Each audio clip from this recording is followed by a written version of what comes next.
All right, folks, welcome back to the Steve Malzberg Show. Joining us now is Noah Rothman from Mediate.com. Hello, Noah. Hey, what's going on, Steve? I don't know. Nothing. See you later.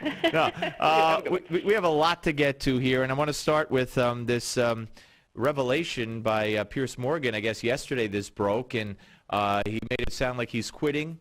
He's quitting his show on CNN because America didn't take to him. They've sent him a clear message. The ratings have been struggling. But, I mean, from what you know, isn't it more likely that CNN left him?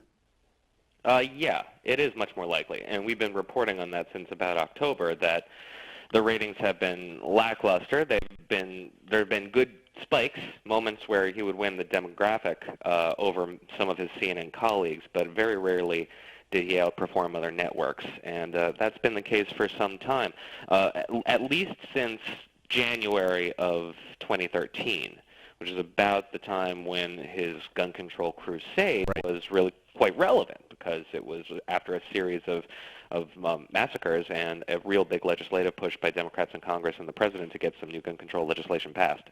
So what do you think is going to happen? I mean, I don't even know. Is this effective immediately? Is he going to have a farewell week or so, or is he done? Oh, we don't know. It's probably going to be within the next couple of weeks. Speculation is early March. I think we'll know more in the next couple of days, but it's going to be soon. And Larry King has made it known to CNN, at least through the media, hey, not one iota of media bias. 57 years, no media bias, but I'm here, CNN. You want me? I'll come back. That's not going to happen, though, right? No. No, there's no chance whatsoever that that's ever going to happen. Well, what do you think they're going to do? I mean, you know, we're hearing rumblings about this, their fascination and obsession with Kathy Griffin. It makes you wonder, what is CNN? You know, this is CNN. Well, what is it? You know, fake oral sex on Anderson Cooper? If they pull the trigger, what is CNN? CNN is a joke.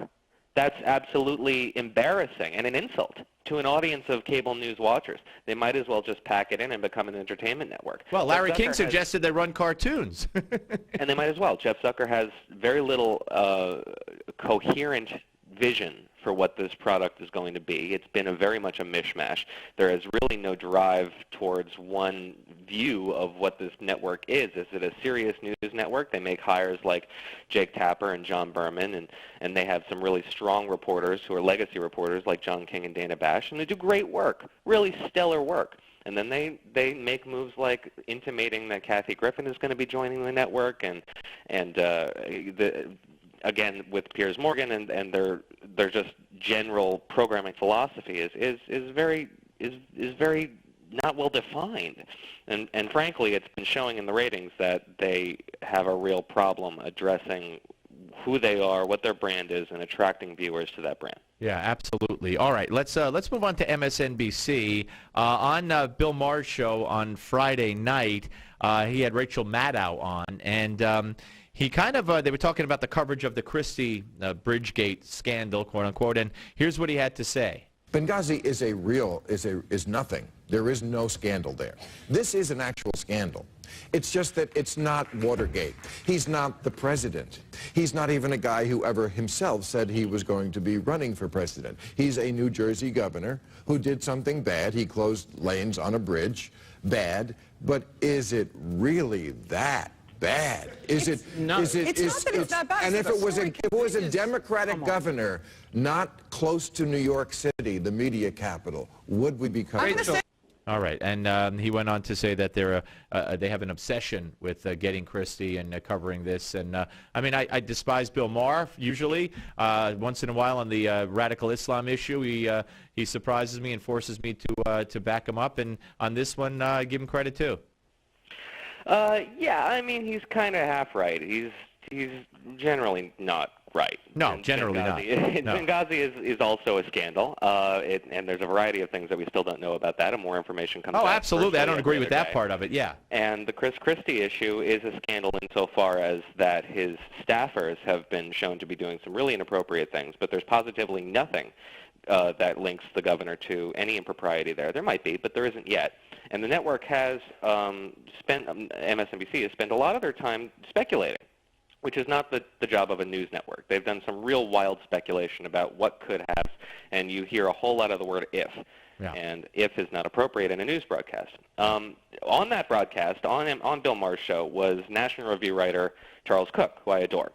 And he said that he called out Maddox and said, you guys wouldn't be doing this if Christie wasn't a presidential candidate. And I adore him. I think he's partially right. There's a distinction, though, that has to be made between what the political goal of MSNBC is and what its ultimately financial goal is, which is viewership. And MSNBC is the opposite of CNN in the fact that it has an absolute vision for what it wants to do. It knows how to get its viewers, and it knows how to gratify them. In January, when this scandal broke, it was a huge ratings boom for MSNBC.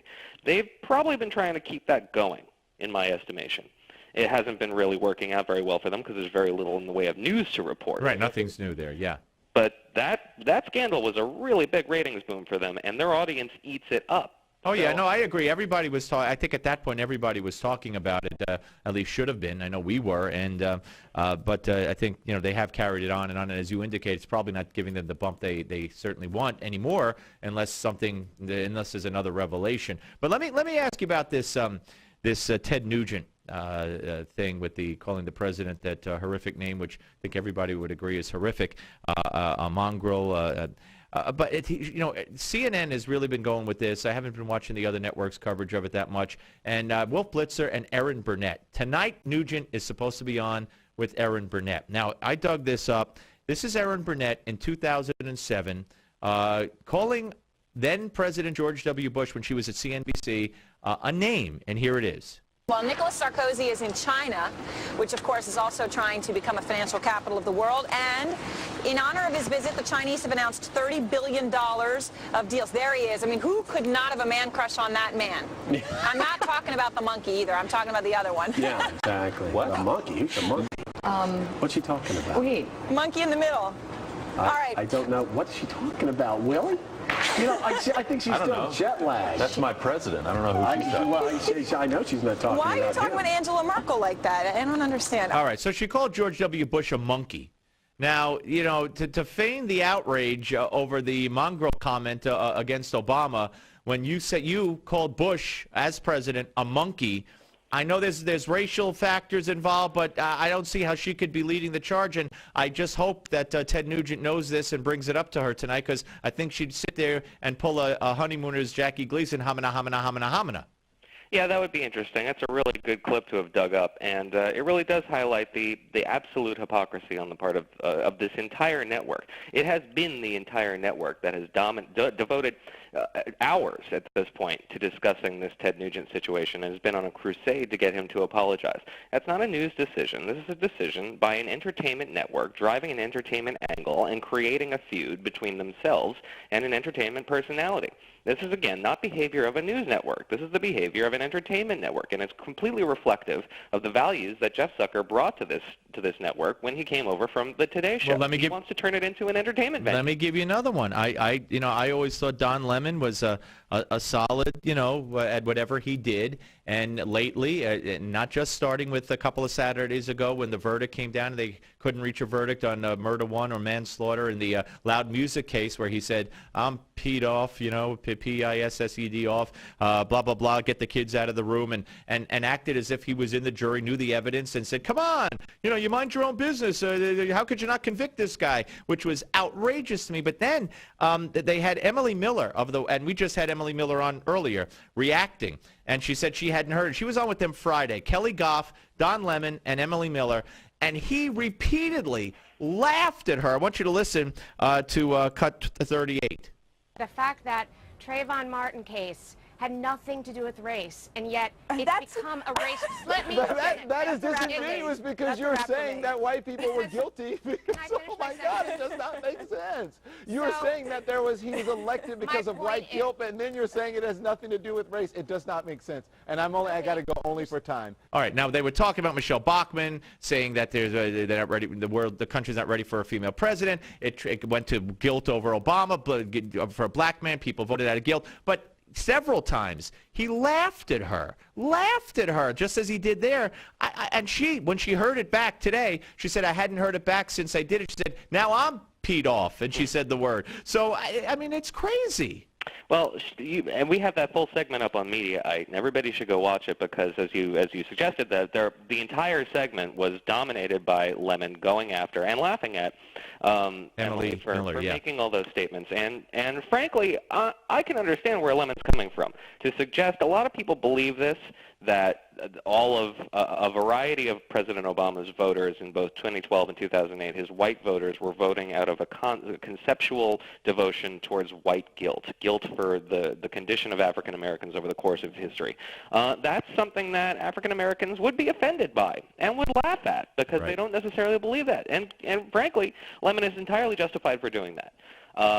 How? Because Lemon has made a career of not being a really straight news anchor. He's created a personality around himself, and this is something that he's been developing for quite some time. So Emily was walking into a buzzsaw there. I can see where that was coming from.